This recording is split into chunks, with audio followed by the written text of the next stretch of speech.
Pambola Binobanso. Hoje é domingo. Lelo ezali yenga. E estamos a continuar nosso tema Abraão, pai da fé. Pe tozali kokoba na mutualité na biso na tina na Abalayama tata na kondima. Abraão, pai da fé. Abalayama tata na kondima. Esse é a nossa cabeça, tema geral. Yangonde motu yalité na biso penza mama. Já falamos do primeiro ponto. Si to lobela ki etape ya liboso. Por que Abraão foi chamado pai da fé? Pona nini ete Abalayama abengami tata na kondima? Temos muitos pais temos. Toza na matata e belé. Temos o pai que nos gerou. Tozali na tata oyo aboti biso. Os filhos de Deus temos como pai Adão. Biso kozalaka bana na Nzambe. Tata oyo aboti biso ezali Adamu. Mas Deus não está nos dizendo que é vosso pai da fé, não está falando nada. Kasi Nzambe alobeli biso te ke Adamu tata na mina kondima. Alobi amote. Mas ele é que nos gerou. Joka ezali Adamu ndi aboti biso. Mas quando se fala da fé, kasi tango ekomi likambo ya kondima, Deus não diz nada. Nzambe alobi eloko te. Oh não, Adão, eu vosso pai da fé. Não fala isso. Oh Adamu tata na mina kati na kondima. Alobeli yango te. Sempre Abraão. Kaka Abalayama. Abraão. Abalayama. Abraão. Abalayama.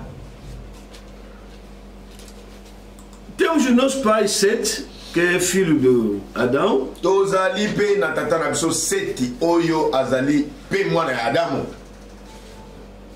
Nunca vimos na Bíblia que nós somos filhos de Sete pela fé. Totikala komona na Biblia te koloba o Seti yende tata na biso kati na kondima. Temos um outro que é o grande profeta, que é Enoque. Toza pe lisusu na mosusu azali azalaki mosakoli monene Enoch. E ainda mais profeta. Kutu mosakoli lisusu. Mas a Bíblia não está dizendo que Enoque, nosso pai da fé, nada. Kasi Biblia elobi te ete Enoch yende tata na biso na kondima. Eloko te. E ainda mais um profeta. Pe lisusu azalaki mosakoli. Não é que não tinha filhos, tinha sim. Ezali te ke Enoch abotaki te, abotaki. Oh não, Adão, porque Adão morreu, tá bom. Mas Enoque tinha filho. Ote Adamu akufaki, ezambala kasi ye Enoch abotaki pe bana. Não, Abel, ele morreu. Abel, queria falar, não, Adão não, Abel. Abel morreu, sim, tá bom. Mas Noé tinha filhos. Ah, não, o Adamu tem o Blane Abel. Ote Abel akufaki, ebongo sikoyo Noé passa aqui na bana. Noé também era um profeta. Noé passa aqui mosakoli. Até o mundo inteiro, depois do dilúvio, saiu dos três filhos de Noé. Quer dizer, todos saíram de Noé. Kutu mokili mobimba na mokili oyo toutaki na bana misato ya Noa sima na bango kobima na mpela. Então somos todos filhos de Noé, ele também é profeta, pregou também. Etalisi ete biso mpe esengeli tobengama bana ya Noa po te ye mpazalaki mosakoli ateyaki mpe liloba. Sempre a Bíblia diz os filhos de Abraão. Kasi Biblia ti lelo ilobelaka kaka tozali bana ya Abalayama na kondima. Sempre. Kaka Abalayama. Você não encontra ali filhos, nós somos filhos da fé de Adão, ali filhos da fé de Noé, filhos da fé de nada, sempre é Abraão. Oko tika la komona esika moko te na Biblia ote tozali bana na kondima ya Adamu, tozali bana na kondima ya Noa, o bana na kondima ya Enoch te kaka Abalayama. Até se Adão ressuscitar e ir nas nossas igrejas, vai assustar que todo mundo está dizendo que somos filhos de Abraão na fé. Oh, vai perguntar, mas como é isso? Não estou entendendo. O que significa isso? Kutu soga sola minakisa Adamu pena sekwi. Eke ye wana pena tamboli na masanga na biso. ayoka ote biso nyonso twali bana ya kondima ya balayama o biso nyonso tozali bana ya balayama kati na kondima akomituna pona nini boy porque Adão morreu quando a Bíblia ainda não foi escrita. Po abalayama Adamo akufaki Biblia ekomamaki nanu te. Então vai perguntar, não estou a entender, todas as igrejas estão a andar, estão a falar filhos de Abraão, nos árabes, filhos de Abraão, foi lá no Israel, no Judeu, filho de Abraão, não estou a entender, o que é que se passa? Wana Adamo pena ndakisa ke asekwi ayoka na igreja na biso nyonso to ali bana na kondima ya balayama ezala kuna barabi bana ya kondima ya balayama akomituna nini so lekawa.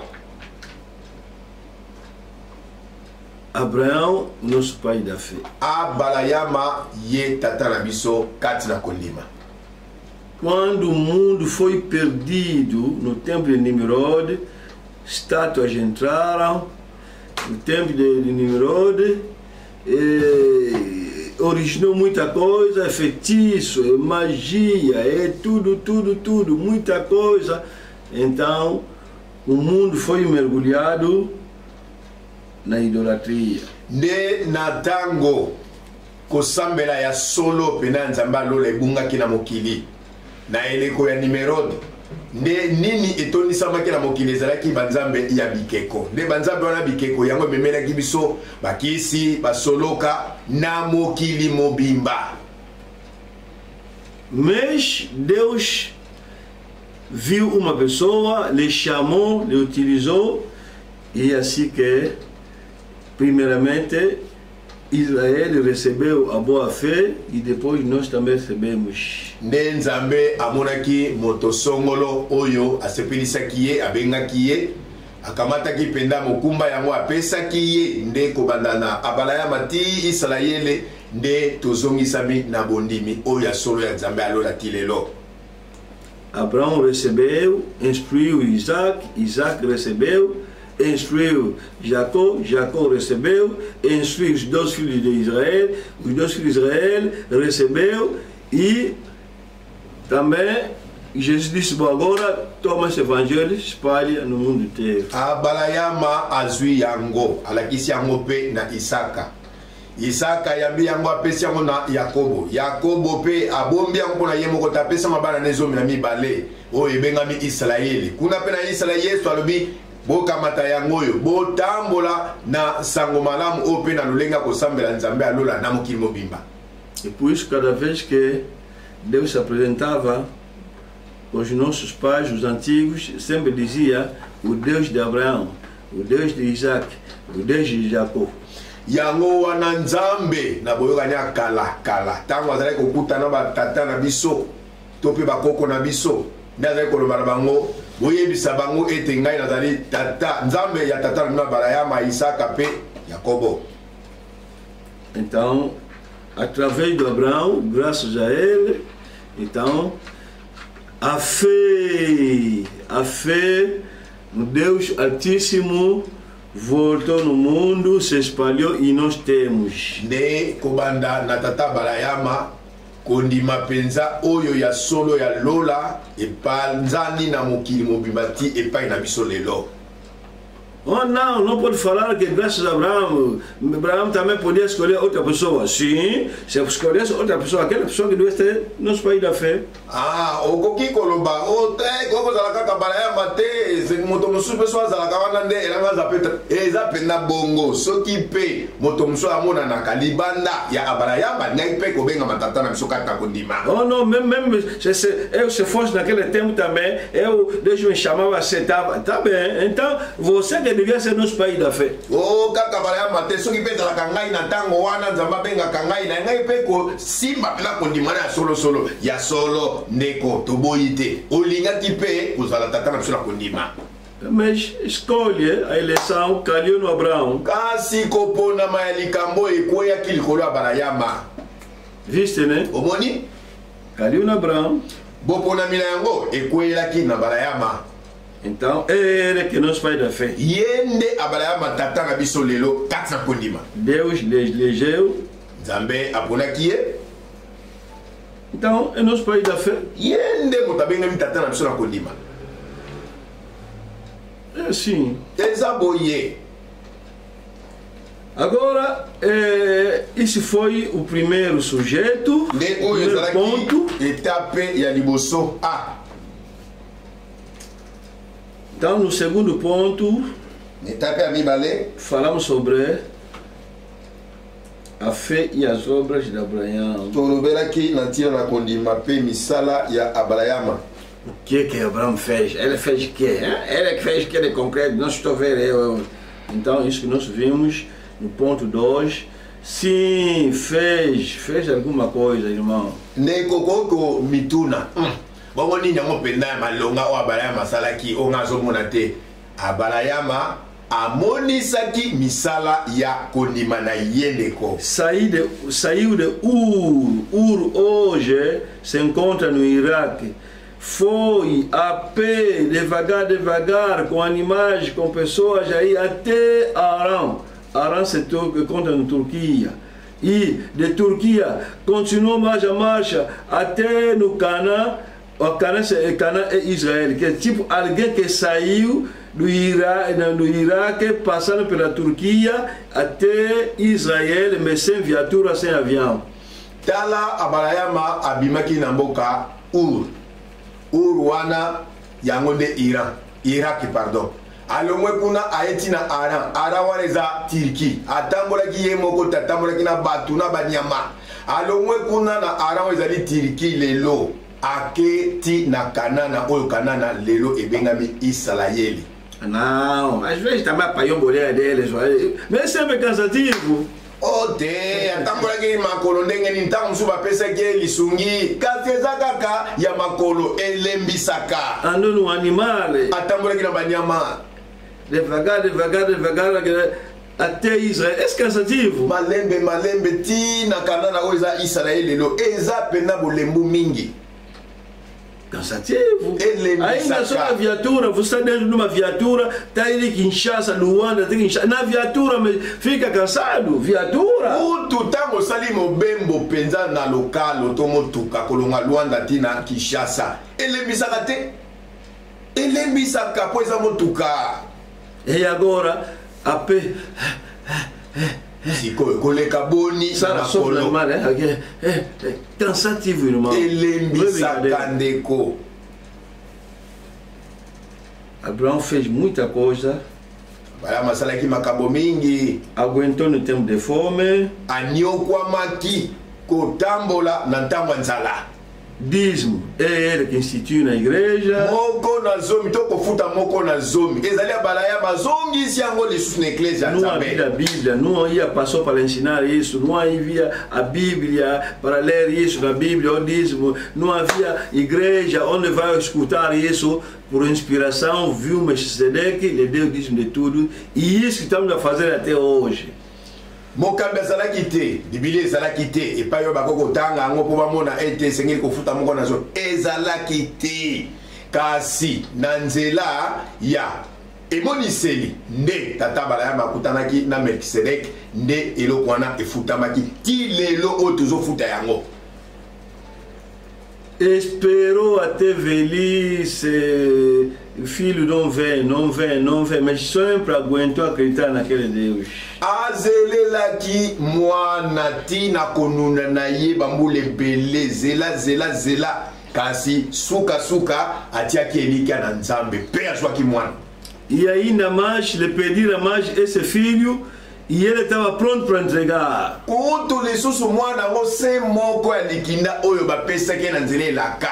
Babimeli lisusu pesa mwana na Meka. Então, por isso a Bíblia está dizendo que Abraão não somente tinha uma fé de boca, mas tinha obras. Yango Biblia está dizendo biso poto yeba ete Abrahama azalaki kaka na kondima ina monokote ya pamba kasi kondima na ye monisamaki na misala. Agora, hoje estamos a estudar o terceiro ponto. Joka lelo ndeto kosti bona koyekola etape ya misato. O terceiro ponto etape ya misato é que eza nini? A justificação de Abraão. Kosembolama ya Abrahama. Primeira parte. Etape ya liboso. Vocês que andam a escrever, escreva Ningoyo ponto 3, komaka. Comment? ponto 3A. Étape ya misato. C'est point A. Então, escreve a justificação do Abraão, primeira parte. Comment kosembolama ya abalayama étape ya liboso. Ponto 3A, a justificação de Abraão, primeira parte. Étape ya misato A ezali kosembolama ya abalayama étape ya liboso. Toeteni ya liboso. Então vamos falar disso hoje e vamos falar disso também terça-feira. Elamoko mokolo na mibale. E nessa primeira parte, Na étape ya liboso a justificação de Abraão, primeira parte, kosembolama ya abalayama étape ya liboso. vamos dar uma pergunta, Tokopesa motuna moko. vamos estudar Koyekola yango o que é a justificação. nini yango babengi kosembolama. Quer dizer, na justificação de Abraão, primeira parte, vamos falar sobre isso, o que é a justificação. Na kosembolama ya abalayama étape ya liboso yango nde tokopesa motuna nini yango babengi kosembolama. Antes de ver por que Abraão foi justificado, então, primeiramente, hoje vamos falar o que é a justificação. Depois que terça-feira vamos ver por que Abraão foi justificado. Yambo toleka mpona koyeba mpona nini abalayama asembolamaki nde lelo etape ya misato a tokolobela nini yango kosembolama. Porque a Bíblia sempre está a repetir: Abraão foi justificado. Abraão foi justificado. Abraão. Então, o que é a justificação? O Biblia ezali kozongela koloba ntango nyonso abalayama asembolamaki abalayama asembolamaki siko tolingi toyeba kosembolama ezali nini. Isso que vamos falar hoje. Yango tokolobela lelo. E terça vamos falar agora do Abraão justificado. Mpe mokolo ya mibale tokolobela na ntina na kosembolama ya abalayama. O que é a justificação? Nini yango kosembolama. Por que Abraão foi justificado? Mpona nini abalayama asembolamaki. Isso que vamos ler nessa parte. Yango nde tokotanga na eteni oyo. Romanos 4, de 1 até 8. Romains 4, 1 tina 8. Romanos 4, de 1 até 8. Romains chapitre 4, 1 tina 8. Romanos 5, 16. Romains 5, 16. Romanos 5, 16. Romains 5, 16. Vamos iniciar no Romanos 4. Bandeira na Romains 4. Depois iremos no Romanos 5. Cima toleka na Romains 5. Romanos 4, de 1 até 8. Romains chapitre 4, verset 1 na 8. Que, pois, diremos ter alcançado Abraão, nosso pai, segundo a carne? Toloba nini mpona abalayama nkoko na biso mpona njoto ajwani nini? Porque se Abraão foi justificado por obras, tem de que se gloriar, porém não diante de Deus. Jambi soko abalayama alongaki mpona misala mbe ajwi nzela na komikumisa kasi liboso na Nzambe te. Pois que diz a Escritura, Abraão creu em Deus e lhe foi imputada para a justiça. Abalayama ndimaki Nzambe mpe Nzambe atangelaki ye yango lokola boyenge bene. 4. 4. Nós que estamos lendo Romanos 4. Kobosaka te tozali kotanga Romains chapitre 4. Ora, ao que trabalha, o salário não é considerado como favor, e sim como dívida. Soko moto akosala mosala mbongo na ye etangami lokola likabo na mpamba te kasi lokola eloko ebongi na ye kozwa. Mas ao que não trabalha, porém crê naquele que é justiça, o ímpio, a sua fé lhe é atribuída como justiça. Nde soko akosala mosala te nde akotalela ye oyo akolongisa moto na masumu kondima na ye ekotangama lokola boyengebene. É assim também que Davi declara ser bem-aventurado o homem a quem Deus atribuiu justiça independentemente de obras. Lokola elobaki Dawidi mpo na esengo na moto oyo Nzambe atangi ye moyengebeni ata asali misala te.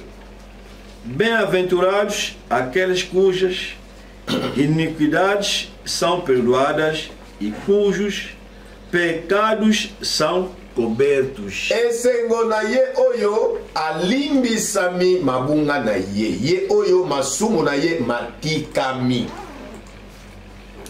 8. Bem-aventurado o homem que o Senhor jamais imputará pecado. Esengo na moto oyo nkolo atangeli ye masumu na ye te. Jamais imputará pecado. Nzambe akotangela ye masumu na ye lisusu te. Romanos 5:16. Romains 5:16.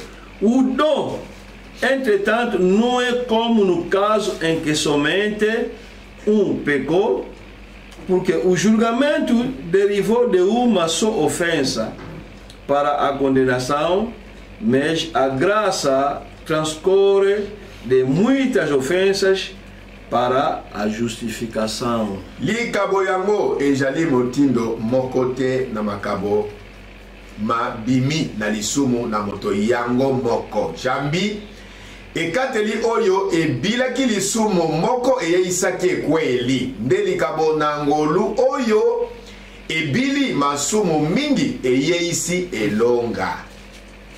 Vamos orar. Tobondeli. Deus poderoso, remetemos essa palavra a Ti e Tua mão poderosa estar conosco, em nome de Cristo. Amém. Amém.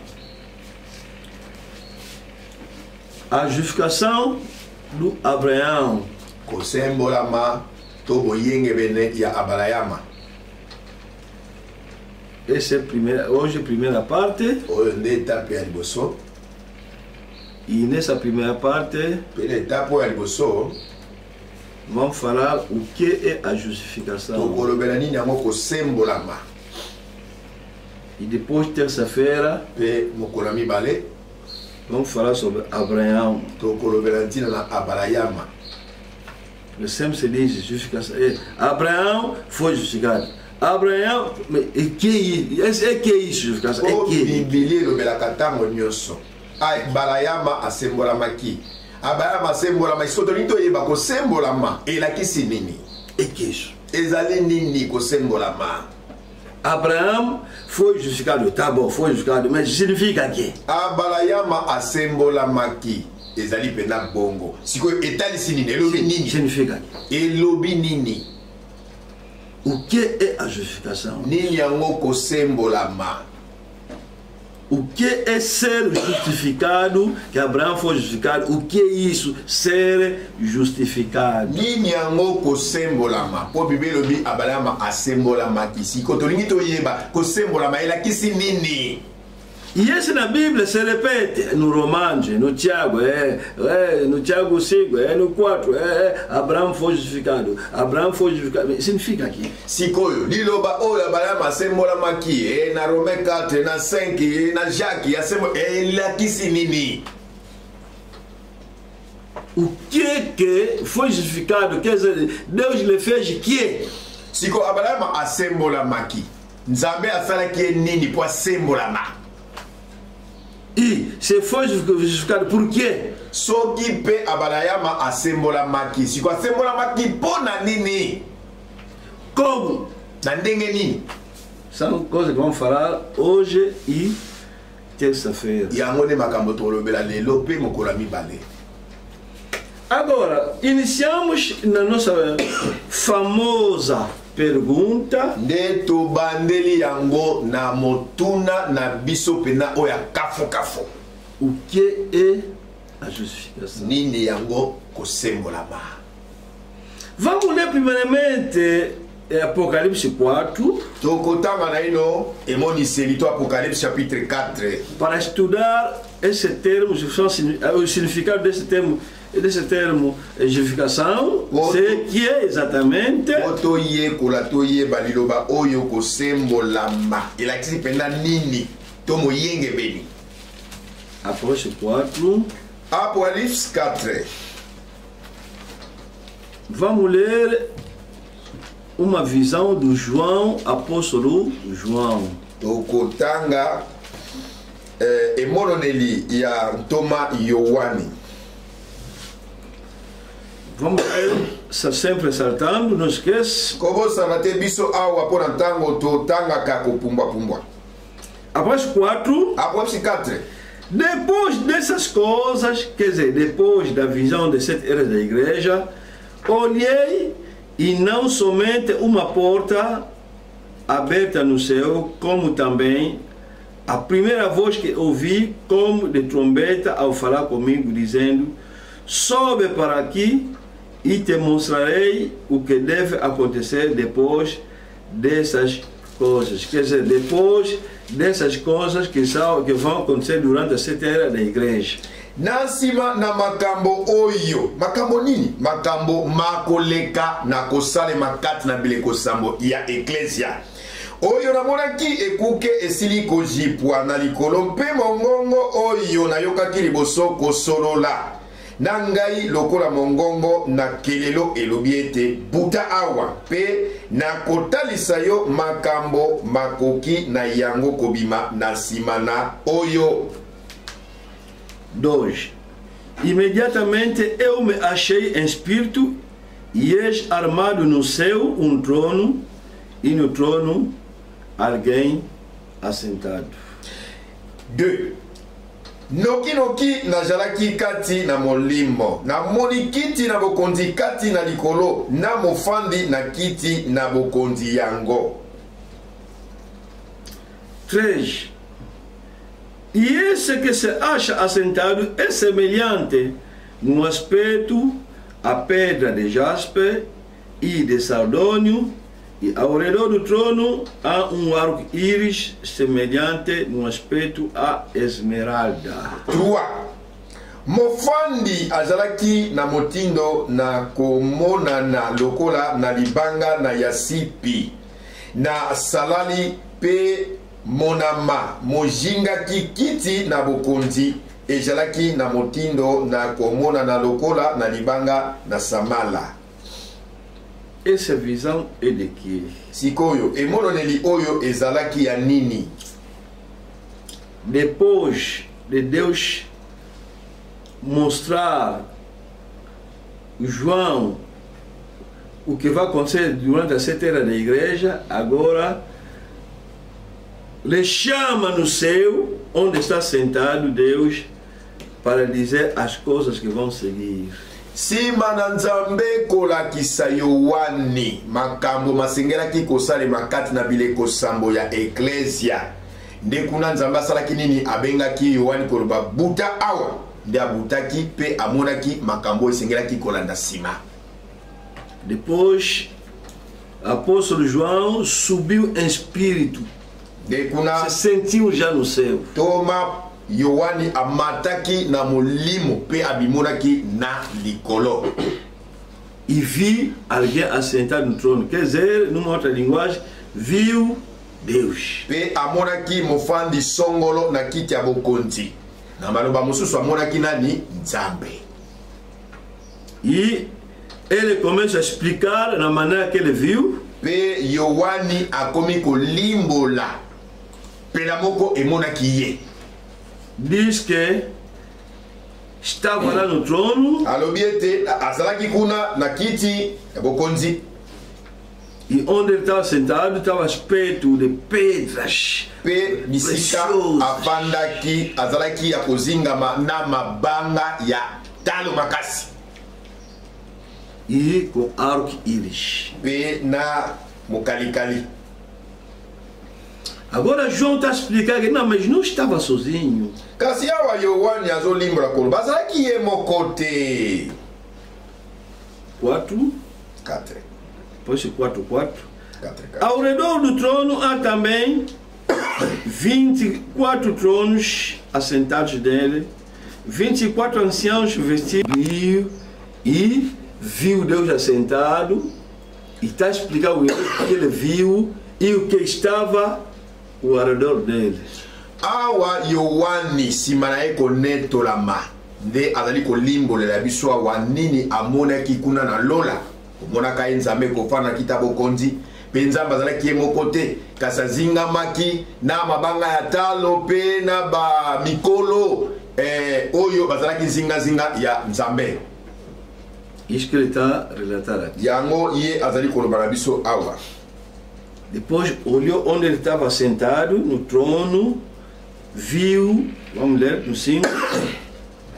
Esse matalaki ndenge afandaki kuna na kitabo konzi zotanga na 5. Do trono saem relâmpagos, vozes e trovões, e diante do trono ardem 7 tochas de fogo, que são os 7 Espíritos de Deus. Mokalikali ebimi na kiti na bokonzi mpe mingongo mpe kake minda sambo mipelaki liboso na kiti na bokonzi mijali milimo na nzambe sambo. Ele está a explicar o que ele viu, que estava alguém sentado no trono e relâmpago que está a sair do trono. Awa Yohani azali kolimbola oyo amonaki komona nzambe afandi na kiti na bokonzi nsima amoni mokalikali ye wana ebeti wana mpe nyonso asili kolobela biso. 6. Adiante do trono como mar de vidro. Liboso na kiti na bokonzi lokola libeke na talatala. Mar de vidro. Libeke na talatala to mai ya talatala. Semelhante ao cristal. Ezali na motindo na kula satala to cristal. E também no meio do trono e à volta do trono 4 seres viventes cheios de olhos por diante e por detrás, que são anjos. Kati na kiti na bokonzi mpe na epai bijali na bomoi minei bitondaki na miso liboso mpe na nsima. Na maloba mosusu ezalaki baangelu nde bazalaki nzingazinga na kiti ya bokonzi. No meio do trono e à volta do trono. Na kati ya kiti ya bokonzi mpe zingazinga na kiti ya bokonzi. Quer dizer, elobi nini? Deus está ali sentado Nzambe ye wana afandi com anjos na baange rodeado bazingizingi ye. E lá de longe, mar de vidro. Pekuna na mosika mai na monana ya kitalatala.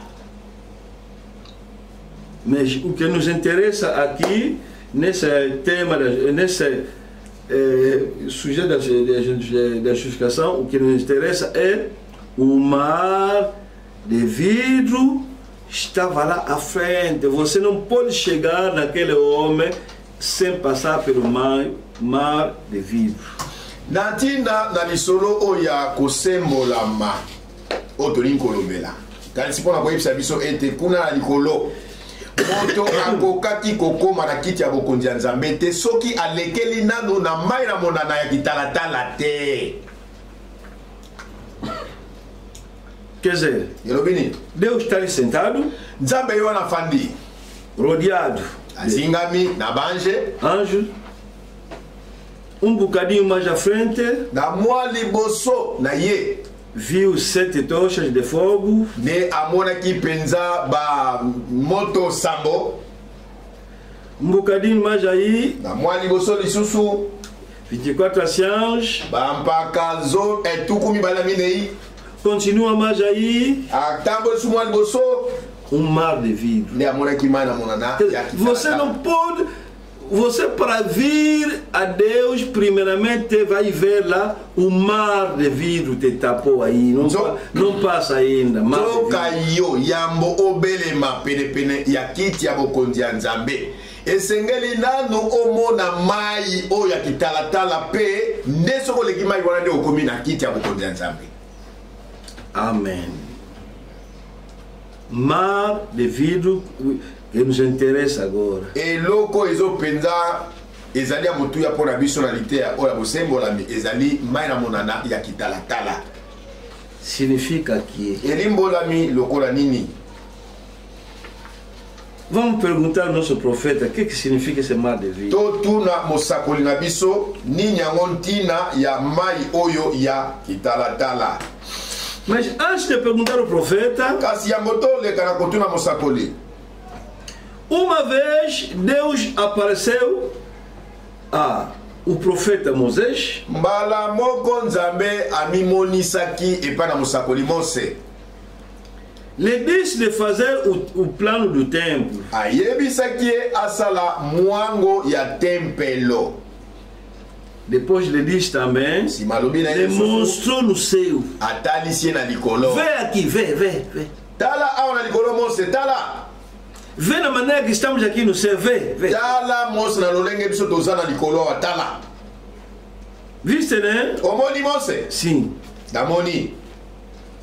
Viste que? Omoni nini? Sim, estou vendo mar. Nazomona mai, namona. Sim. Depois do mar, estou vendo aí, tipo, taçissar que está lá, 7 fogos aí, estou vendo.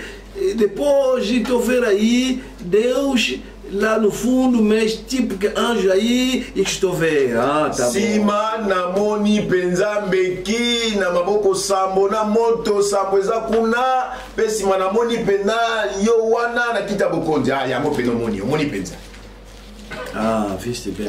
Moni penza malamu. Então, faz o plano do aqui agora Deus está falando a Moisés. Awasika ezali Nzambe kolobaka na Mose.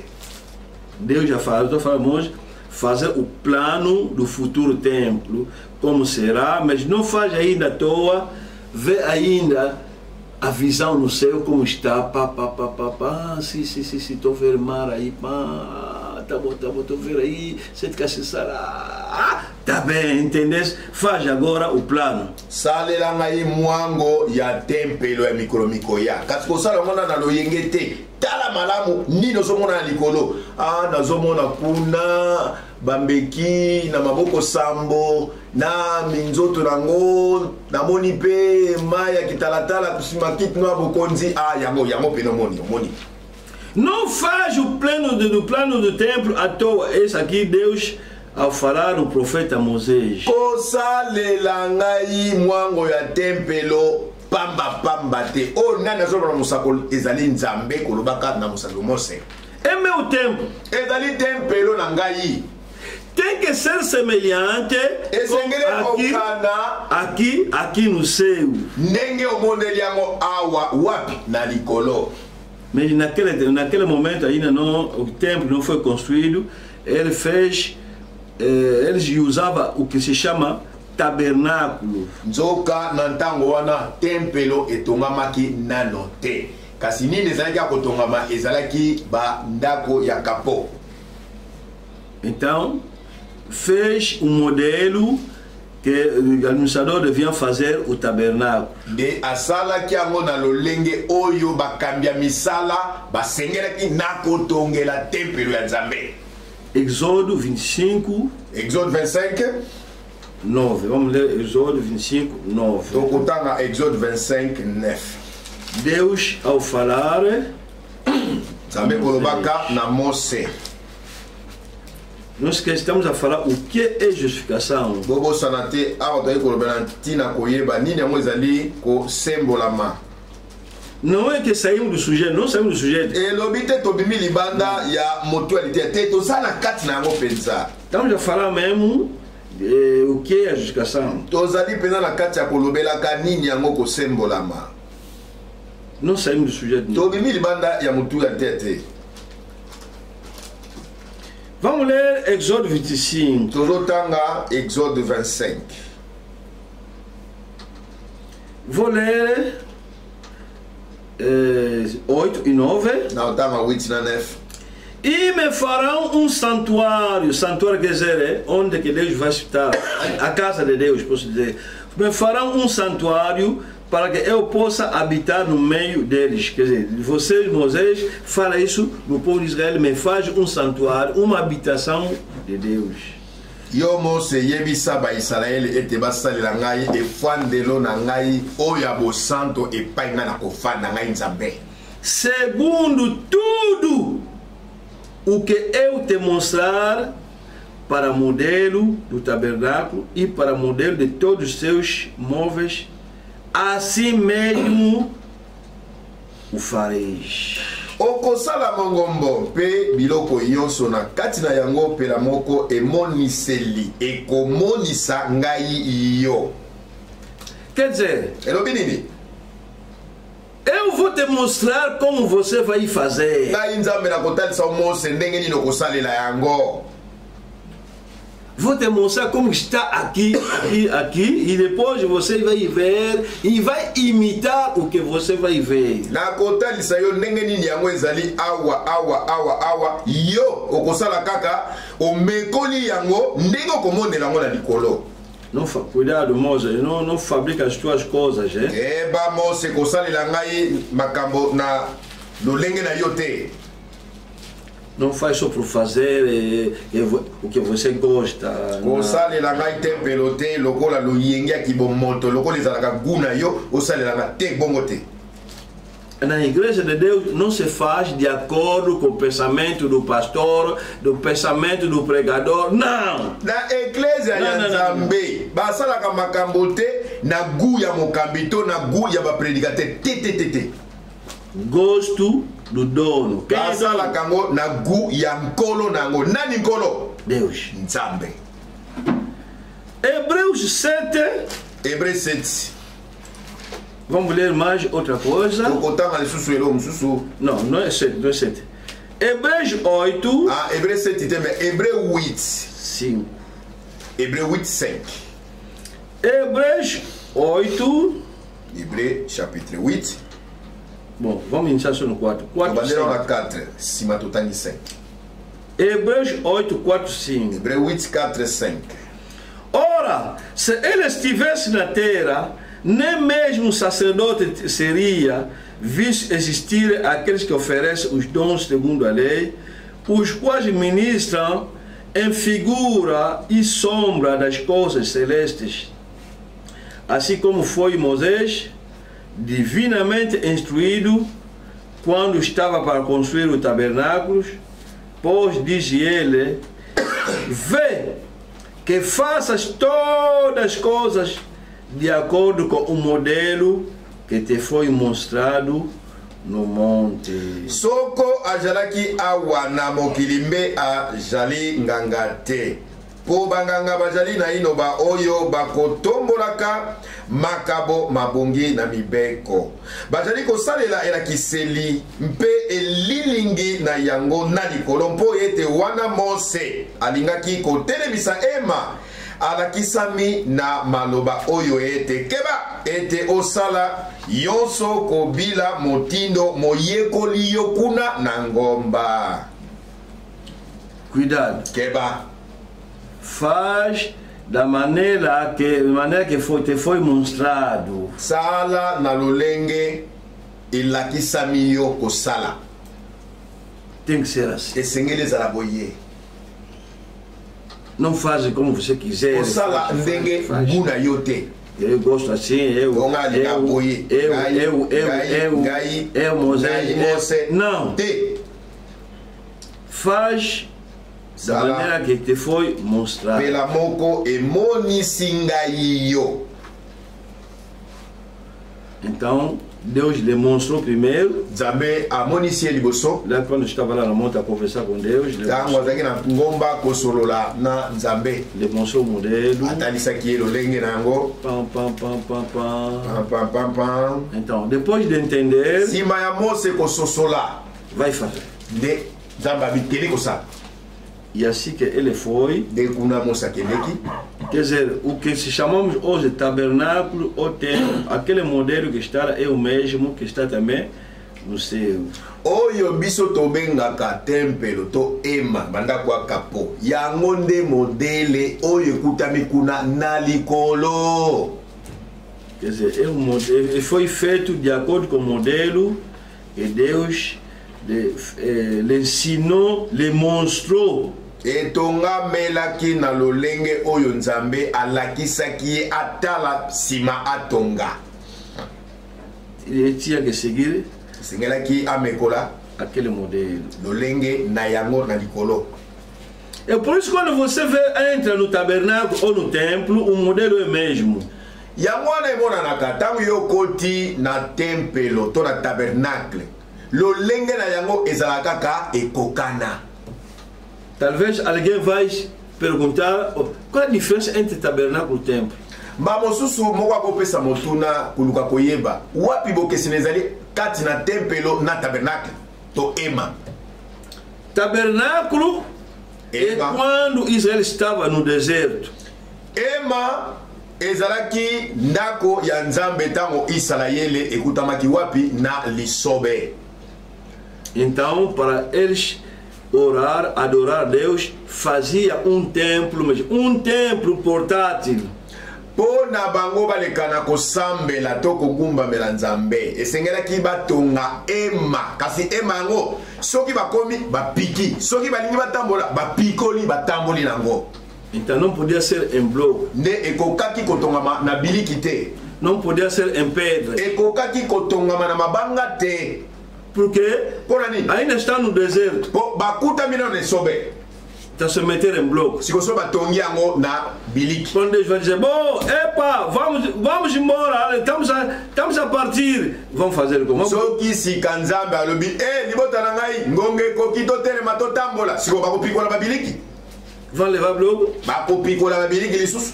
Não, mas eles faziam uma casa em pele de animais. De kuna badai kotonga ema na baposo ya nyama. Mas tinha que ter 3 partes. Kasi sengela ki etongamela na ba bisika misato. Aquela casa tinha que ter 3 partes. Ndako wana ema esengela ki etongamela na ba bisika misato. Tipo quintal. Lokola lopango moko que tem uma casa de quarto. Oyo ekutami na ndako tobengi chambre salon. Tipo quintal que tem uma casa, mas aquela casa tem quarto e sala. Lokola na kati ya lopango, kasi na kati ya lopango yango ekutami na ndako tobengaka chambre na salon. Então quando você entra no quintal, tango yo koti na lopango, naquela primeira parte se chama átrio. Ande na kati wana na lopango nde yango babengaka lopango ya tempelo. Onde se passava trabalho. Epai wapi misala ya nzambe ezali kosalema. E lá no fundo aí, dentro do quintal, tem uma casa sempre em pele de animais com quarto e sala. Kasi kuna na mwasonge na kati ya lopango nde kutami ndako otobengi salon na chambre na kati kuna. Mas proibido qualquer pessoa de entrar. Kasi epekisa maki moto nyonso akoke kokota kuna te. Só entravam os sacerdotes, os servos. Kaka banganga nzambe, basai na nzambe lelo nde bazali kokota kuna. Eles podiam entrar. Bango nde basengelaki na kokota kuna. E havia lá caçar les 7 candeeiros de fogo como o modelo que está no céu. Nde na kati kuna ya ndako wana ezalaki na mbeki ya maboko sambo epai bazali kotia moto na lolenge oyo balakiselaki Mose na likolo. E os servos estavam lá. Pe basali bazalaki wana banganga nzambe. Também não podia entrar no quarto. Pe banganga nzambe wana bakokaki te bango nyonso kokota na suku. Só entrava o sumo sacerdote. Nde moko na bango kaka na kokota na suku ye o babengaka nganga nzambe ya mokolo. Porque esse título sumo sacerdote pertence a Jesus Cristo. Aquele ali tipificava que dia haverá sumo sacerdote que virá entrar naquele quarto. Po nganga nzambe ya mokolo ezalaka kombo epesameli kaka nkolo Yesu Kristo pona ko limbola ete mokolo moko yende oyo azanga masumu akokota na suku wana. Et pour quand Jésus mourait na cruz, yango tango Yesu akufi na kulusu grito agangaki, Lam Eli Eli lama sabakatani. Eli Eli lama sabakatani. Significa Elimbolami, meu Deus, por que m'abandonaste? Nzambe na ngai pona nini osundoli ngai? E o véu se rasgou de cima para baixo. Pe kuna elamba ya tempelo to tobengaka rido epasukaki uta na likolo tina se kia. No espiritual, isso significa que Jesus entrou no quarto. Na molimo yango elakisi ete Yesu akoti na suku na ye. Foi cooperar com Deus. Akei kosolola sikana Nzambe. Para a reconciliação do pecador e Deus. Pona kosala nini koyokanisa mosumuki na Nzambe na ye. Mas rasgou o véu. Kasi elamba ya tempelo to voile to rido epasuki. Kia! Mas quando o sumo sacerdote do Antigo Testamento, aquele humano entrava, não rasgava, não. Nzoka tango banganga Nzambe ya mikolo ya tango wana watako kota na suku wana lekibo santo. Voile wana to rido ya tempelo zale ko pasuka te. Só entrava com todo cuidado, medo, porque uma vez por ano também, só uma vez por ano, entra com sangue do povo, vai entrar aí e ali onde que está Deus. Nenganga Nzambe mokolo azalaki kokota tango nyoso te kasi mbala se moko na mbula. Pena bokebi nyoso azana lisumu te. Ndekuna zeko kokota na makila ya masumu nyoso ya libota na Israeli. Elimolami ete kuna Nzambe akoti. A terceira parte, quer dizer, aquele quarto é a terceira parte. Primeira parte é o quintal, aquele espaço do quintal, o átrio. Segunda parte é o salão, que só o servo de Deus pode entrar. E terceira parte ali não mexe. Só é para o sumo sacerdote. Suku wana yango ezalaki etape ya misato. Wana ezalaki suku ebongisambaki bobele pona nganga Nzambe ya mokolo o ezali ndimbola ya Nzambe ye moko kati na esika yango. Nde na salon ezalaki esika ya mibale. Nde na kati ya lopango ezalaki esika ya liboso. Estou dando essa explicação para você entender bem. Nazo pesa bino ndimbola ya makambo pobo sosola malamu. Não é que saímos do sujeito, não saímos do sujeito. Elobite biso to bimi libanda moto te toza penza na kati na yango. Estamos a falar o que é a justificação. Tozali kotalisa pobo yeba nini yango kosembolama. E estamos a falar também do Abraão. Pe tozali kolobela na tina na balayama. Não saímos do sujeito. To bimi libanda moto te.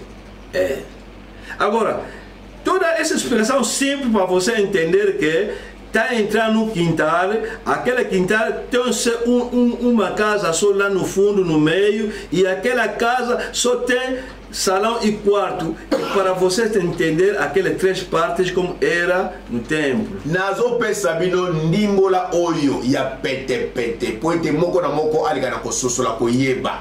Tango yo koti na kata lopango. Nde na kata lopango ezaki na chambre na salon pona koyeba kososola ezalaki bitape boni na kati ya lopango. Então, lá no quintal, todo pecador pode entrar. Mosumu kinyoso kota na yo nengo lingi. Não pode entrar. Kati kokota na salon te. No salão não. Kokota. Ali é só servo. Kuna kaka banganga Nzambe baumbu. E ele também servos não tem direito a entrar no quarto. Pe banganga Nzambe o baumbu. Baza na ndingisa kokota te na suku ya eleko santo. A terceira parte. Oya misato. Só o sumo sacerdote que pode entrar lá uma vez no ano, porque tem etiqueta de Jesus. É Jesus que representa o sumo sacerdote. Agora, ele era a sombra do futuro verdadeiro sumo sacerdote. Nganga Nzambe ya mokolo asengelaki na kokota na suku eleki bo santo mbala se moko na mbula. po ye azalaki moto oyo nzambe alatisaki elilingi ya Yesu Kristo oyo abengami nganga nzambe mokolo oyo akotaka na esika eleki bosanto. E quando vai entrar, o objetivo é que ele vai pedir o perdão do pecado do povo. Quem é esse que vai fazer isso? É Jesus Cristo. E kokota nganga nzambe mokolo na esika eleki bosanto. Akokota kuna pona kosala nini? Akokota kuna pona kosenga bolimbisami ya masumu. Pe nzoka kokota kuna ezali lokola elilingi ya nkolo Yesu Kristo yende moto akoti lesika mpona kolimbisa masumu ya masumu. E lá no quarto, pe kuna na suku yango não vai ver Deus assim. Okomona nzambe na miso mibale boite. Ele o sacerdote não vai ver Deus assim. Yenga nzambe mokolo akomona ye boite, akomona nzambe boite. Tem a arca que representa a palavra de Deus. Kuna sanduku ya mibeko ezali elilingi ya nzambe na kati. Ele vem e vai aspergir o sangue pe akosopa makila 7 vezes. Mbala sambo, que significa oyo elimolami sangue para a primeira era da igreja.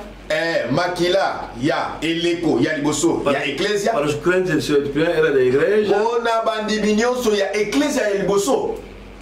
De segunda era da igreja. Pe ya eleko mibale eklesia. De terceira. Pe ya eleko misato eklesia. Quarta. Pe ya mine eklesia. Quinta. Pe ya mitano eklesia. Sexta. Pe ya motoba eklesia. Sétima. Pe ya sambo ya eklesia. E vai ver lá dentro do quarto fumo que vai aparecer. Deus que está naquele fumo. Penga nzamba mokolo na kata suku eleki bosanto akomona molinga penza ezali ko baluka wana etalisaki nzambe ye moko akomi na bisika yango. Depois o fumo vai girar, vai montar, o povo lá fora vai ver o fumo a sair aí, sabe que Deus visitou o seu quarto. Decima milinga ekobaluka lokola tourbillon ebaluki pelibota ya nzambe kuna na lopango bazomona ngo penda milinga ngo ezobata nde kuna bakoloba nzambe ye wana azwi masumu na biso akena ngo. Porque naquele dia, aquele dia chama-se dia de expiação. Po mokolo ngo babenga ngo mokolo ya ko sukolama. Então todo o povo lá fora nde libota nyonso libanda estão vendo bazomona fumo.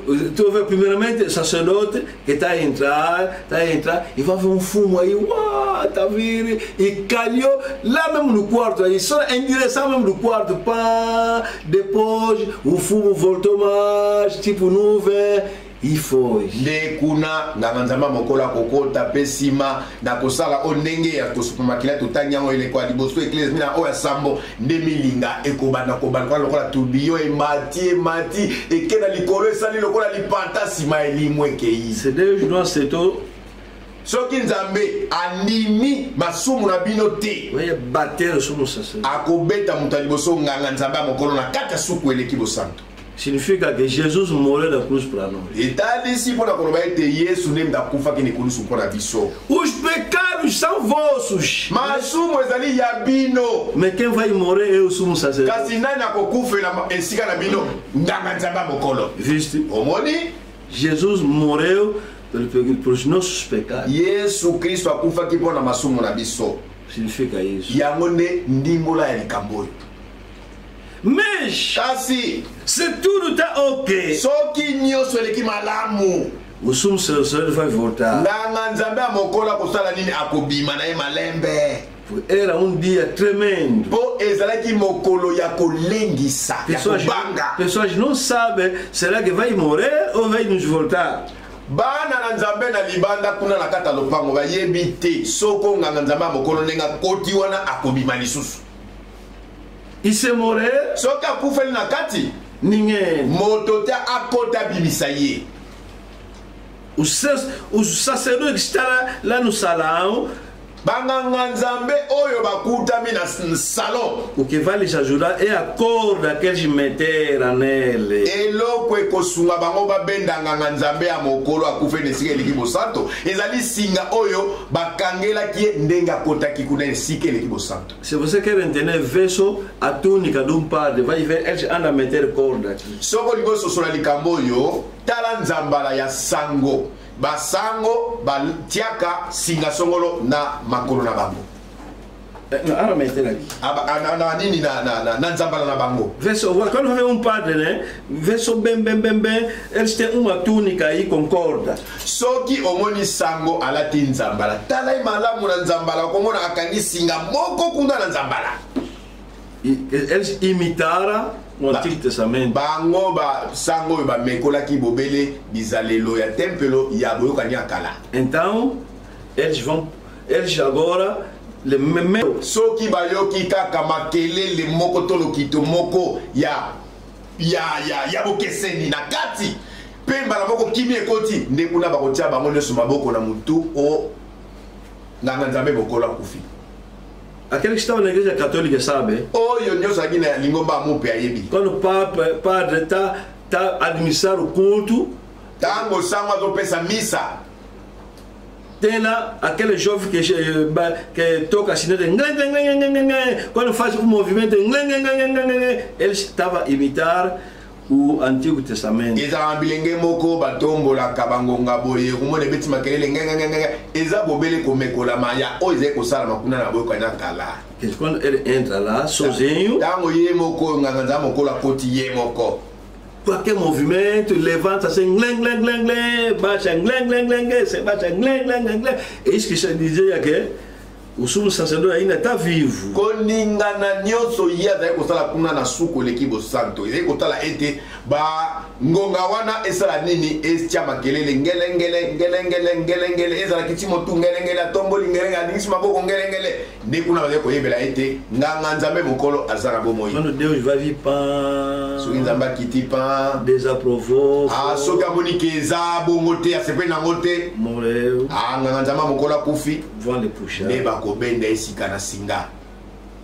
Quando vem no salão, tango babimisi na salão, então ali agora pode lhe pegar a mamão, não há problema. Ne kuna bako simbe sika na maboko posi abimi. E vão lá dar a todo o povo que para Deus não aceitou o nosso perdão, então ainda somos sujos aqui. Nde kuna banganzambe bakoleka na komemanzoto rati na lupango pona koyebisa na libota na nzambe tala. Nzambe ayaki kasi ya sepeli na kolimisa masumu na biso te etalisi ete tozana no ya kotondisa na mbindo liboso na ye. O pecado não foi expiado. Lisumu esukola makite. Mas quando Deus vai vir, você ficou grato, pá, fomos fora. Kasi soki nzamba kiti asepeli na kolimbisa bango okomona milinga ba moko pwa emati pwa. Sumo sacerdote também está contente. Yemoko penganga nzamba mokolo sepeli po eza risque ya liwa. Deus foi. Nzamba kei. E vai voltar com toda a vitória. Na elonga nyonso. Até ali no primeiro tina lopango ya tempelo. Até no quintal. Tina lopango. Com aclamações do povo. Na makelele ya esengo ya libota. Isso que estava a acontecer. Yangonde likameze ko salama. E por isso Deus disse a Moisés, você quando vai fazer o plano tem que olhar bem no céu. Yango nzambe aipsegi Mose. Tango yo okotonga tempelo tala malamu lolenge okomondela na likolo. E por isso João está dizendo, yango yo wana zoloba. Eu vi ai na mona ki mar mai na monana de vidro ya talatala. O que Moisés fez? Lá na primeira parte que se chama átrio, meteu também uma bacia de água. Kuna na lopango ya ekoteli na tempelo nde atiaki penza bassin ya mai to kolu ya mai. É lugar dos pecadores. Ezali bisika pona basumuki.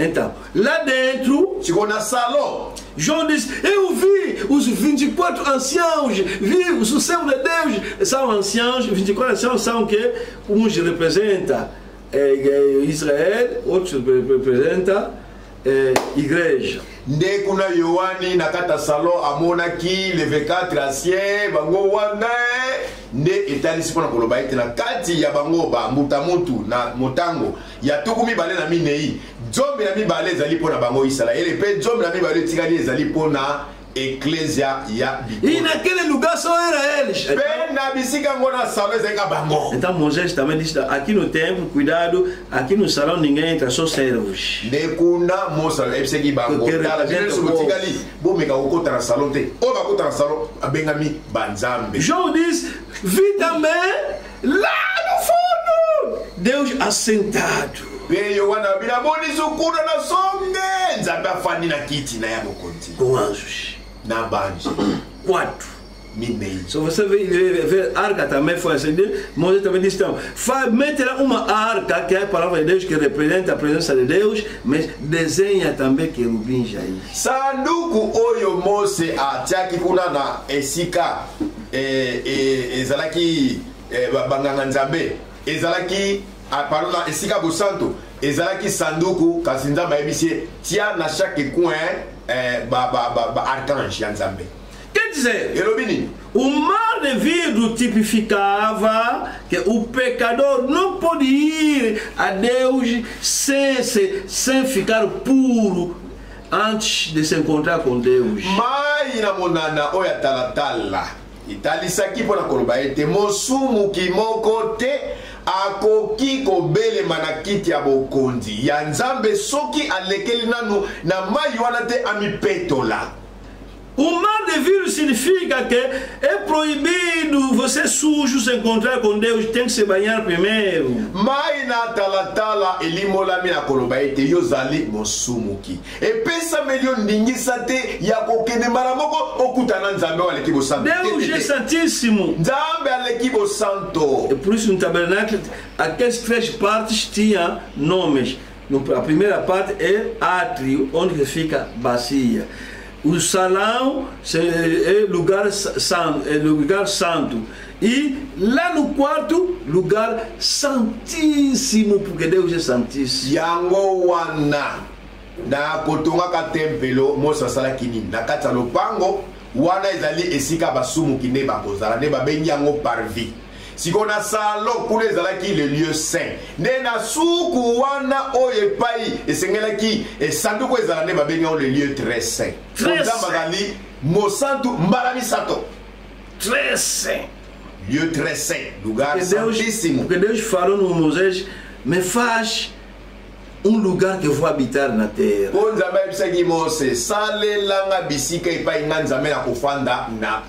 Não vai habitar no átrio, não é também na sala, não, mas lá. Nzamba kosepela te kobika kuna na parvi esika bato masumu bazali e akoko kosepela pe te esika na salon epai basali na nzambe ya bakategori nyonso bazali mais ye aza na esika na ye moko kuna na le lieu très saint na suka. E a primeira parte representa que a justificação. Pe na parvi o ezali lopango ndimbo yango ezali nini ezali kosembola masukula nanu. A primeira parte, onde está o mar de vidro, chama-se justificação. Esika liboso epai wapi mai na talatala ezali babengi yango kosembola maitalisi sokola nano. Aquele que está os candeeiros, conservos, santificação. Oyo kuna bazaki na salon na mbeki na maboko sambo na moto babengi yango le lieu saint. Lá no fundo! Sokuna na suka! Onde está a arca com anjos aí? Epai sanduku na barcanj bazali. Onde que Deus anda descer? Epai kuna nzamba kitaka ye moko. Morada de Deus. Efandelito kiti ya nzambe. Lugar representa o batismo do Espírito. Nekuna ezali elilingi ya ndanga ya molimo mosanto. Lugar santíssimo. Esika elekibo santo. Lugar santíssimo. Esika representa santo. O Espírito Santo, o batismo do Espírito Santo. Ezali elilingi ya ndanga to libatisi ya molimo mosanto. São as 3 etapas do cristão: justificação, santificação e batismo do Espírito Santo. Yango nde bitape misato oyo mondimi alekelaka na yango kosembolama kobulisama pe kobatisama na molimo mosanto.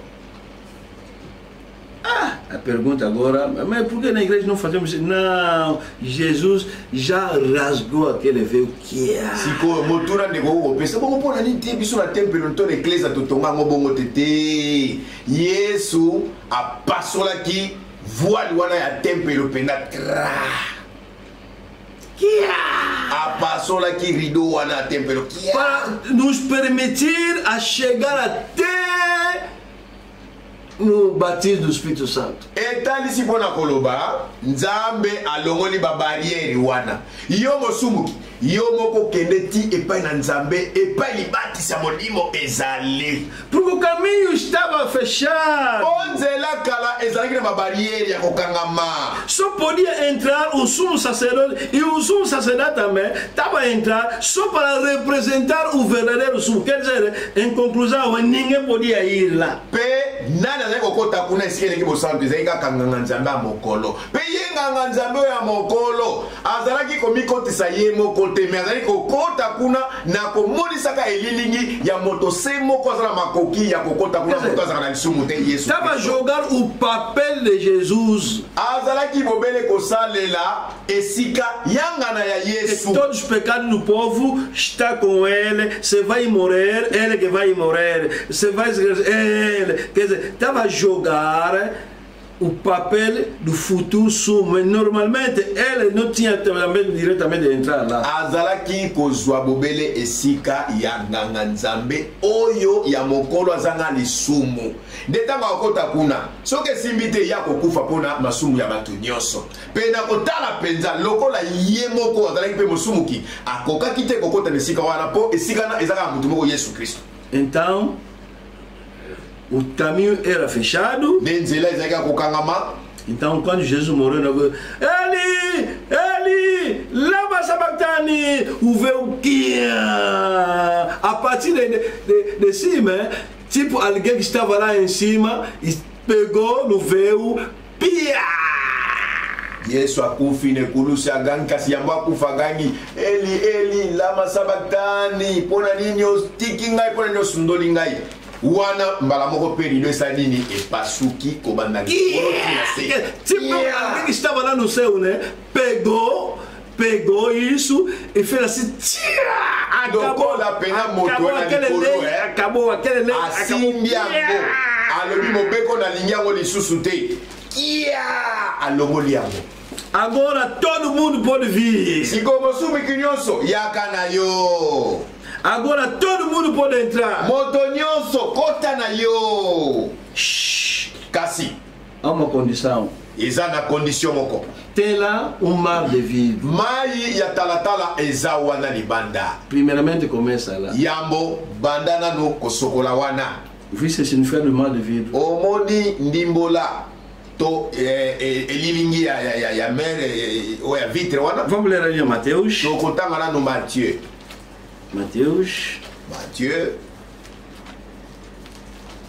Mateus 27. Matthieu 27. Versículo 46. Verset 46. 45, 46. 45 e 46. Desde a hora sexta até a hora nona houve trevas sobre toda a terra. Por volta da hora nona, clamou Jesus em alta voz, dizendo: Eli, Eli, lama sabachthani. O que quer dizer? Deus meu, por que me desamparaste? Nangonga na motoba molili ezipi likolo mpe mokili mobimba kinongonga na libwa mpe nangonga na libwa Yesu angangi na mongongo monene ete Eli Eli lama sabachthani oyo ezali ete nzambe na ngai mpona nini otiki ngai. 51. Est-ce que o véu do santuário se rasgou em duas partes? Do alto abaixo, tremeu a terra, fender essas rochas. Petala elamba na tempelo epaswani longwa na likolo kino na nse mpe mokili eningani mpe mabanga mapaswani. Significa Ilimboli alguém agora pode ir até lá no fundo, entrar pelo meio do batismo do Espírito Santo. moto nyonso kota na yo kende kuna ti na suka na nzela ya nini ya ndanga ya mulimo mosanto. Mais kasi keba ama condition. Eza na condition moko. Antes de passar tela mar. Yambo oleka kuna eza na mai ya kitalatala. Mar de vie. Mai ya kitalatala. Está onde? Eza wapi? No quintal. Na parvis extérieur. Está lá. Eza wapi? Na primeira parte. Na parvis. Você não pode ir na terceira parte sem passar aquele mar. Yo okoki kokonta lesika misato te soko lekeli nano na mai wana te. É mar de quê? Mai ya nini? É mar da justificação. Mai ya kosembolama. Justificação. Ya kosembolama ekomsomo yenge bene.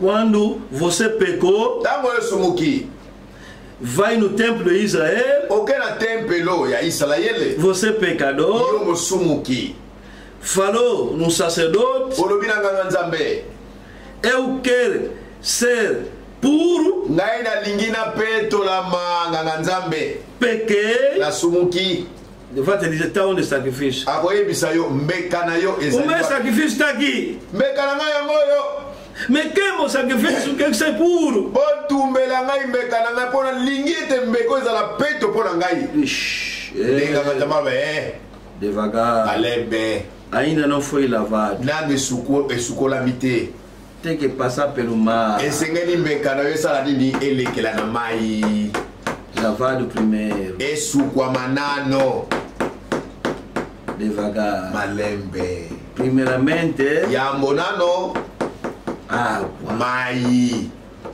Justificação. kosembolama Justificação significa kosembolama elakisi você é pecador. yo ozali É mosumuki verdade. ya solo mpenza Tu começaste pecado. mpo yo osalaki masumu Não é mentira. eza lokuta te É verdade. osalaki yango mpenza Agora quer se encontrar com Deus. siko olingi yo mosumuki okutana na nzambe E como você vai se encontrar com Deus, você é pecador? siko bonikani yo mosumuki moto na mbindo okutana na moto aleki bosanto Não pode. ekoki kosimba te Passa pelo mar primeiro. lekela nanu na mai Mar. mai Depois você anda a ver, a água se encontra em todas as partes. yango na bomonaka mai eza na mokili mobimba bisika nyonso Em todas as partes. Vamos falar isso. Fala sobre todas as partes. na bisika nyonso Por exemplo, ndakisa quando Israel saiu do Egito, ntango israele elongwe na Ejipito estava onde?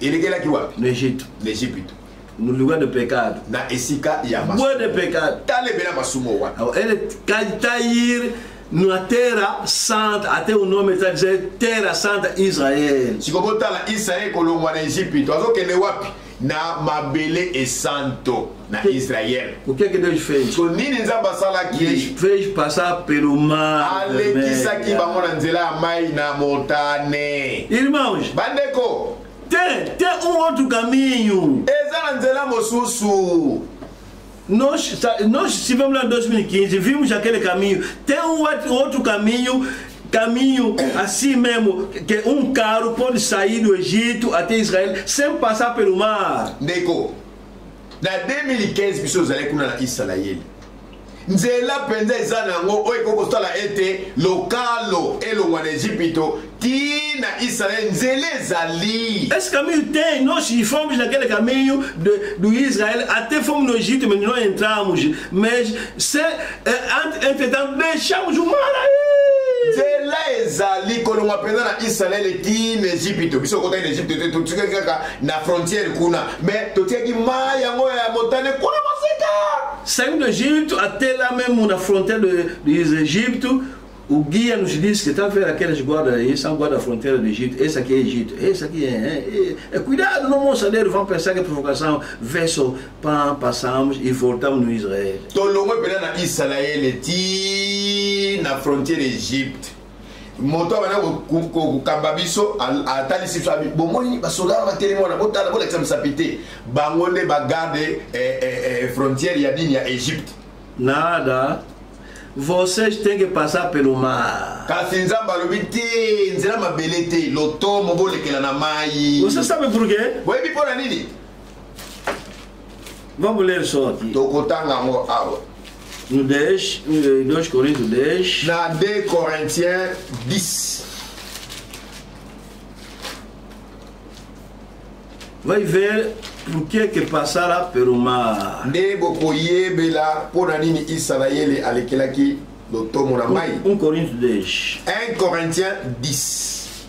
Ora, irmãos, não quero que ignoreis que nossos pais tiveram todos sob a nuvem, todos passaram pelo mar, tendo sido todos batizados, assim na nuvem como no mar, com respeito a Moisés. Bandeko na lingi boyeba ete bankoko na biso bajalaki yonso na se na lipata pe yonso balekaki mai na monana yonso pe babatisamaki epai na Mose kati na lipata pe kati na mai na monana.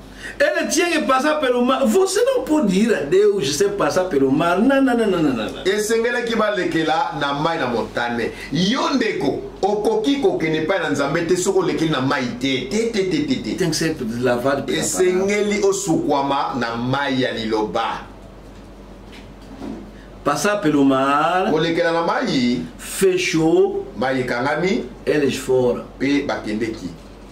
Deus podia também deixar aberto. Nzambe abengami nzambe na ngoya nyoso akakotika mpe akofungwama. Para você voltar mais no mundo, né? Soki nakangi yango te bozonga so na mokili. Ale akangi.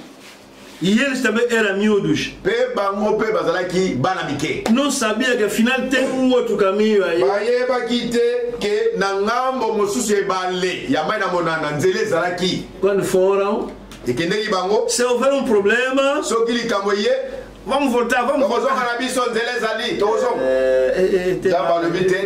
Tem mar. Mai kaka nezali kuna. Não dá. Moyete. Deus queria assim. Nzamba lingela ki bango bongo. Se eles mostrassem caminho de corta-mato. Soko alakisaka bango nzela oyo penza ya mokuse. Qualquer coisa, vamos embora, vamos embora. Nzela kisela. Conhecemos como. Mwali kamoke kaka toke na biso de binzela. Aqui. Mais à l'obit caminho passou, fechou. Cristão quando recebe Jesus não volta mais atrás. Cristão quando é batizado não volta mais atrás. Tá na passion, na colanda, Jesus. Quer dizer, o cristão quando já entrou nas águas do batismo, recebeu Jesus Cristo. Acabou. Mo Kristo tango akotaka na mali batisi. Ayambi Yesu Kristo na bobo na ye. Oyo nyoso sima esili. Eles foram, tchau. Bakei, balobi tokei, botikala, tokei. Mundo, tchau. Mokili botikala. Já fui batizado. Sila batisami. Foi no deserto. Receber a palavra da santificação e entrar no Canaã e representar o batismo. Sempre 3. Justificação, santificação, batismo. Mesmo no templo era a mesma coisa. Quando você traz uma coisa, tem que ser lavado primeiro aquele sacrifício. Água. E por isso Jesus também foi no João Batista. Você? Eu? Deixa a brincadeira. Estou falando sério, me batiza. É você que deve batizar. Você tem que cumprir as escrituras.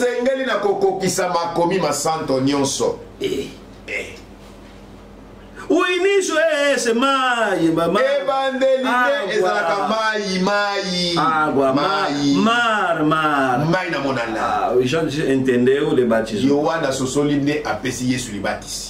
Quando saiu, ele próprio já é palavra. E o Espírito Santo falou que, eu gosto assim. Espírito Santo desceu. Molimo Monsanto akite São as Yesu. 3 partes. Eza babitape misato. Sempre os 3 partes andam sozinhos. Babitape misato etika nakate. Mas o que significa essa primeira etapa da justificação? Kasi nini yango etalisi etape ya liboso ya kosembolama. Significa Elimbolami. você pecador Yo mosumuki. abraçasse Jesus. Oyambi Yesu. É bom. Eza malamu. Então tudo que tu fizeste, Kasi nyonso osalaki. Jesus toma teus pecados. Yesu akamati masumu na nyonso. No mar do esquecimento, Na uou! mai ya kobosa ne. Uou. Você agora é puro, é justo, é chamado justo. Nde yo sika na miso na Nzambe obengami na ntina na moyenge bene. Uma pessoa que entrou na água torna justo perante Deus. Moto songolo o alekeli na mai asukoli nde akomaka peto to moyenge bene na miso na Nzambe. Justificação significa você agora, Deus te considera justo. Kosembolama etalisi ete Nzambe atangi yo moyenge bene. Mas há uma condição: Kasi eza na condition moko. tem que entrar nas águas. Kota nanu na mai. Não é saltar ao mar, não. Eza te opumbwe mai te kota. E por isso, nossa primeira coisa, nós falamos na igreja, quando pregamos a palavra, chamamos os pecadores para receber Jesus, mas comprova isso na água. Yango wana biso batei tango toteyaka basumuki. Oyo soki basumuki bandimi Yesu Kristo. Eloko ya liboso po tondima ete bandimi nde mai. E quando você vai nas águas, Tango okena mai, Deus vai te perdoar os pecados. Nzambe akolimbisa masumu na yo. E quando vai te perdoar pecados, Tango akolimbisa masumu na yo, vai esquecer isso. nde akobosana nyonso ya mabe Aqueles osalaki. pecados, ele tira isso, bota no mar do esquecimento. Po basumu na yo nyonso wana ye mpona kobosana yango asalaka nini? Akobwaka yango mpena na mai akobosana njubum. Acte 2:37, Acte 2, 37, 38. 38. Respondeu-lhe Pedro: arrependei-vos. Não, vamos dizer 37. Ouvindo ele essas coisas, compungiu-se-lhes o coração. Perguntaram a Pedro aos demais apóstolos: que faremos, irmãos, nós pecadores? Vamos fazer o que para ser salvo? 38. Respondeu-lhe Pedro: arrependei-vos, cada um de vocês seja batizado em nome de Jesus Cristo para a remissão dos vossos pecados e receberei o dom do Espírito Santo. Acte 2, 37, 38. Eyokaki bango bongo bakatani na mitema pe balobi na Petelo na bantoma mosusu ete tosala nini bandeko. Petelo alobi na bango ete bongo na mitema pe batisama moko na nkombo na Yesu Kristo mpona kolimbisama na masumu na bino mpe bokozwa likabo na molimo mosanto. Quando alguém é batizado, Tango moto songolo abatisami sinceramente, na sembo nyonso.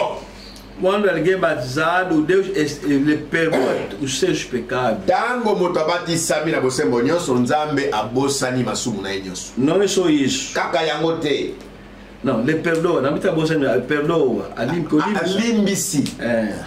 E não só isso, Kaka kolimbisa te. também esquece. Abosanaka. Isso que chama justificação. Yango le babenga kosembolama. Alguém pode perguntar a Deus: Moto songo otuna Nzambe. esse líder aqui, eu não sei isso, não sei, não estou a ver isso. Moto ndenge nozo benge moyenge beni yimtu azamu yibi azamu sum. Na yebe yena kimuyibi te. Na yebi yango te. Tudo já foi nas águas do batismo. Nyonso abuaki na mai ya libatisi. Ficou lá. Etika No likuna. mar do Na esquecimento. mai ya kobosana. É assim. Ezakabo. Vamos ler rapidamente, porque o tempo já chegou. Totama no banco totama. Essa foi a primeira parte. O que é a justificação? Justificação é Deus esquece teus pecados, bota fora nas águas, te perdoa e esquece. E não te conta mais pecador, botou tudo nas águas. Oyo n'etapa liboso ya kosembolama.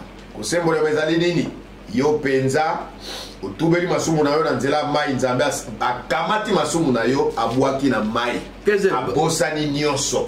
Abraão justificado significa Deus perdoou Abraão e esquecer seus pecados, não lhe encontra mais isso, lhe considera tudo ok. Isso que chama Abraão justificado. Kosembola mabalama italisi ete nzambe penza alimbisi masumu no sabalama pe abwaki yango na mako bosana apona kobosana atangeli atali sumu moko sustento. Como não temos mais tempo, vou ler só duas citações de Mabranham. E vamos continuar terça-feira sobre Abraão justificado. Vou ler só duas citações. Apocalipse chapitre 4, esse é o nome da citação, é o nome da brochura. Apocalipse chapitre 4. Apocalipse chapitre 4. Parágrafo 139. Parágrafo 139. 140. E 140. Apocalipse chapitre 4. Apocalipse capítulo 4. Para étudier ceci, juste un petit peu, la mer de verre. Agora, gostaria que estudássemos isso aqui poucamente, o mar de vidro. La mer de verre représentait sous forme de symbole de l'ancien temple. O mar de vidro representava símbolo antigo do templo. En effet, Moïse avait reçu à Dieu l'ordre de construire le temple sur terre selon le modèle qu'il a vu au ciel. Moisés recebeu a ordem de edificar o templo de acordo com aquilo que ele viu no céu. Permettez que je trace un petit croquis et je commence agora a desenhar as três partes. Permitai que eu possa tracejar pequeno esquema aqui, né, até les trois étapes. Disons que dans l'Ancien Testament était ceci très bien. La partie suivante, c'était celle qui était appelée les Saints des Saints, la manière que explicamos. Dizendo que a primeira parte era átrio, o segundo que era a sala, o lugar santo e conforme la partie suivante, c'était l'autel, ce qui était appelé les lieux saint. E a parte seguinte era o altar, onde era chamada o lugar santíssimo. Ali já no salão. Ficou no salão. Et juste ici devant, quer dizer, no quintal agora, il y avait la mer des reins, quer dizer, e aqui em frente temos o mar de bronze. Uma bacia de bronze que tinha lá água. E pai vai bater aqui bassin e a motaco. C'est ainsi qu'on appelait cela. É assim que era chamado. En d'autres termes, c'était l'endroit où le sacrifice était lavé. Em outras palavras, foi o lugar onde o sacrifício era lavado. Était lavé avant d'être reçu à l'autel. Era lavado antes de ser recebido no altar. L'autel en airain ou l'autel d'airain où le sacrifice était bronze, onde o sacrifício era posto.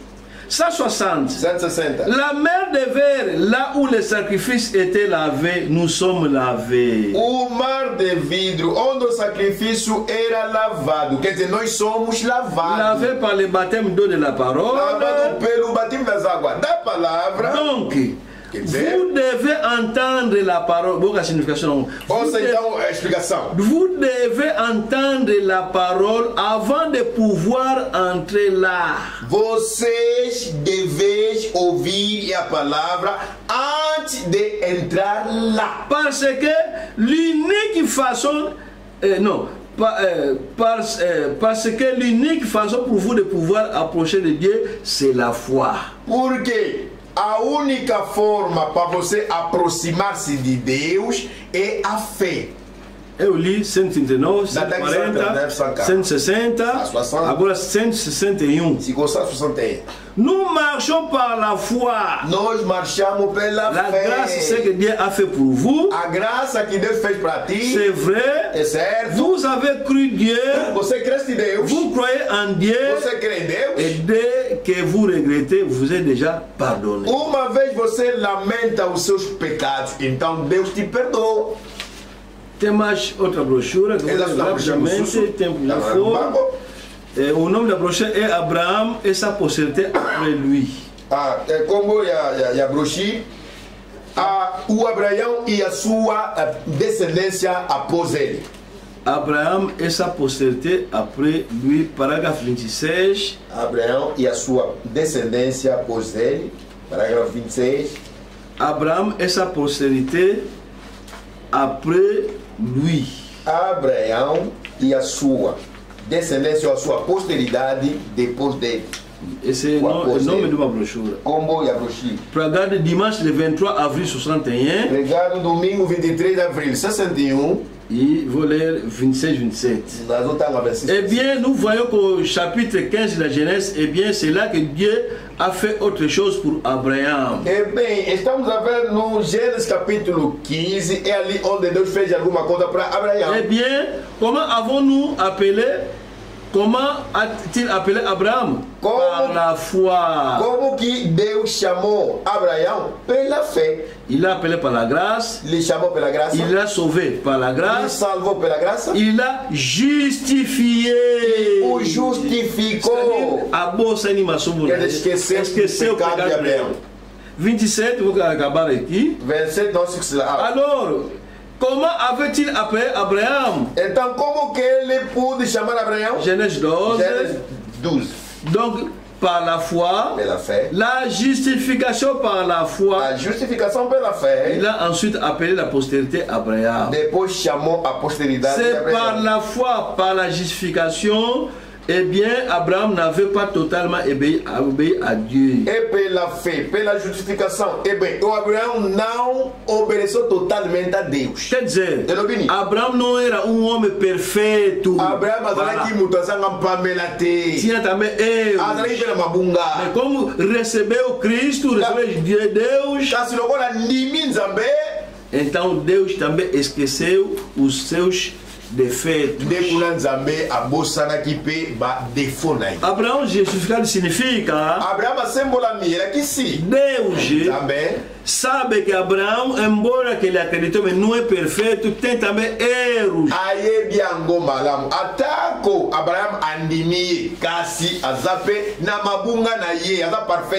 Você também, embora que não namora, mas tem erros.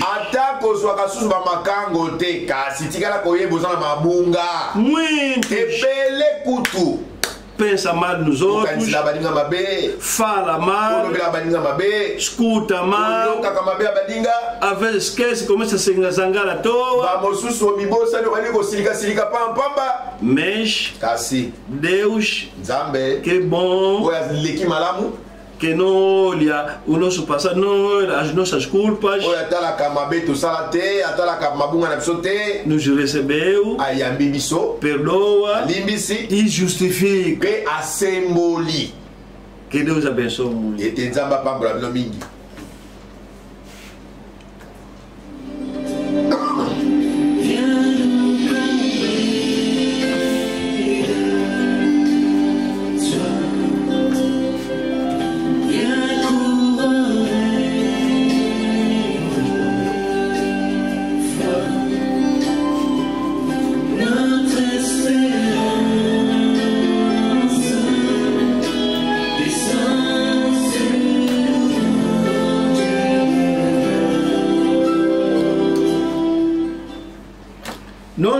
A primeira parte acabou. Justificar é que justificar é perdoar o pecado de uma pessoa e esquecer completamente. Isso que chama justificar. Há uma diferença entre nós e Deus. Nós, quando você perdoa a pessoa que matou teu pai, quando você se encontra com ele, te faz alguma coisa, se lembra mais. Olha, você sabe que você matou meu pai, já te perdoei, não me provoca. O homem só perdoa, mas não justifica. Mas Deus não é assim. Deus não só perdoa, esquece completamente o que tu fizeste. Isso que se chama justificar. tornar a pessoa justo, tipo que não fez nada. Mas ele esqueceu. Aquele esquecimento do pecado da pessoa, é isso que se dá o nome de justificar. Olha, no tribunal, justificar significa o advogado vai te defender. Você matasse mesmo, ele vai te defender como um inocente, que está te justificar, não é culpa dele se ele matou, vai procurar razões para te tornar limpo. Molobeli, una na isambiselo. Akolobela yo pena mto bomi pena mtu pena solo tasi molobeli akosala ete aloba na mozus ete yo bomi mtu te eza faute na yo. Vous convencer que não é ele que matou, olha, raiva era demais de provocar, fez assim. Sim, é verdade, não, o homem tem razão. Molobeli akote yo penda bomoni ezate yemba bomi ezali kanda ndeo ezaka mopai kote kat na ende esala kete aboma mutande bazuti balbi te usana rezo boma kite yango wana kotembola. Isso chama justificar. Deus perdoa e esquece. Os dois. Você só perdoa, mas Deus. Você perdoa, não esquece, mas Deus e perdoar e esquecer.